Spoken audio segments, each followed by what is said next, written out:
It took me a long time to sort of embrace sharing, like you. Like I'm super an introvert. Like that's me generally. I am an introvert, and sometimes like. Well, I don't want to say most of the time because I don't know, but podcasters are kind of introverts, and that's kind of why I liked having the conversation come to me and having these conversations in my place, in my studio, and it's like I can control all of the aspects, and that's kind of the introvert in me, being able to control all that stuff. But I got used to it just recently, being this person, being Jules the human, and sharing everything about me, and being on camera took a while. I started the YouTube channel late last year, and I've been going for maybe 7 or 8 months. I haven't uploaded in a while, but being able to share was hard, and being able to show somebody and have an opinion about something,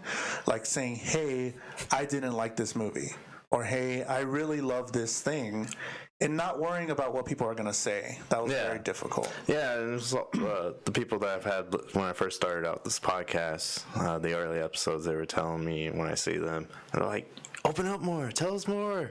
Like you always say, like you did this, blah blah blah. Explain more on that. I'm like, all right, fine, I'll try to be more open. It's just hard, and because it's like coming out of the shell pretty much. And I don't think I could have gotten here without starting a podcast, without being that, starting at the very beginning and being like, oh, listening back and saying like, oh, I should probably talk about myself. Like I should probably talk about some experiences, because as a listener, that's what I want to hear. Yeah. I want to hear the host talk about an experience they had, or I want to get to know this person through their experiences. And like, it took me a long time to even get to that point, and podcasting definitely helped me get to that point and be more open in general about having any opinion, because at the beginning of the show of Texas Music Spotlight, I just kind of just went with it, and I was just kind of like super agreeable and super like, oh yeah, that's cool, yeah, whatever, and like I didn't want to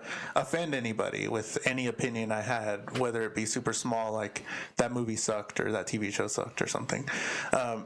But now it's like it helps to have and show your opinions, because that's how people connect with you. And last year I was one of the guys that started Nerdy Things podcast, and I met these guys, Kevin and Tim, and now we talk every day, or pretty much every day on our Slack, but we talk every week about nerdy things and news in the nerdy universe or whatever, movies, TV show, pop culture. You do PC games? We're not the biggest PC gamers, but we definitely appreciate like Fortnite and PUBG and all that stuff. Gaming, they usually like Nintendo Switch. They're super big Nintendo fans.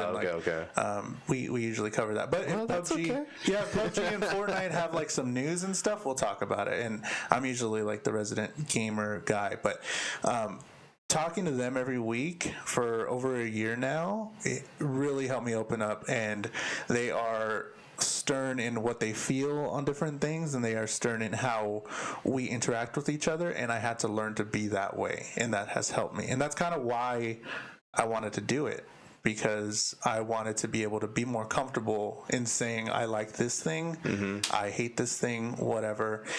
And up until then, I had edited all the audio for all the podcasts, the Texas Music Spotlight. And with Nerdy Things, Kevin edits the audio. So, like, I can't edit out my ums. I can't edit out my missteps. I can't edit all that stuff out. So that made me get better at speaking. Yeah. I'm comfortable holding a conversation, and I hardly have any ums now and stuff, because he was like, don't do that. Like, this is bad. And we have a relationship where we can tell each other if something's bad. Well, that's the hardest part, because when I'm doing the audio, like, it's mainly just trying to clear it up. Sure. I'm not really editing anything out. So when I'm listening to it, and then especially when I listen to it afterwards, I listen to the whole podcast. And I hear my ums, I say and then the pauses, sometimes when they're too long, it's just little mental notes inside my head that I'm taking. I'm like, I need to work on that. This is what I need to improve on. It's definitely like we say, because Tim's a big football fan or sports guy, he's like, they play the tape back, they watch the game over to see how they can improve. So like with us, we listen to our show as well, and we're like, oh, we could have said that better, or like, oh, I can word it differently, or this, like we're kind of just making notes on ourselves and trying to improve, and that's definitely important to do that often, in any craft, to listen to yourself, to watch your content and see how you can improve, because like that's, if you can enjoy your own content, then that's like the best thing. Like I don't even care like how many views I get on YouTube. I don't care how many listens. It's like,